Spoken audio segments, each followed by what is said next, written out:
সুবহানাল্লাহ। বিশ্বনবী অনুমতি দিলেন, যোদ্ধা সাহাবীদের সাথে রুফাইদা আল আসলামিয়া উনিও মেডিকেল টিম নিয়ে অগ্রসর হলেন। খায়বারের প্রতিটা আহত ইনজুর্ড সাহাবী যারা ইনজুরির শিকার হয়েছেন সবাই রুফাইদা আল আসলামিয়ার এই মেডিকেল ক্যাম্প থেকে চিকিৎসা সহায়তা পেয়েছেন। সুবহানাল্লাহ পড়েন। দেখেন কিভাবে বিশ্বনবী ট্যালেন্ট বাছাই করতেন, আপনি অবাক হবেন। বাহরাইনের মেডিকেল ইউনিভার্সিটিতে রুফাইদা আল আসলামিয়া মেডিকেল প্রাইজ অ্যাওয়ার্ড প্রতি বছর দেয়া হয়। যদি 8 দিনের এই মেডিকেল আমার বোনেরা যদি জেনে থাকো জানো, না হলে নতুন করে জানো, সার্চ দিও রুফাইদা আল আসলামিয়া মেডিকেল অ্যাওয়ার্ড বাহরাইনের ইউনিভার্সিটিতে দেয়া হয়। প্রিয় ভাইয়েরা, তাহলে আলোচনার সামারি আমরা করি।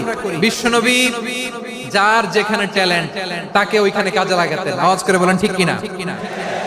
এবার একটা ইন্টারভিউ হবে, আওয়াজ করে বলেন আবু মাহজুরাকে বিশ্বনবী কি বানাইছেন?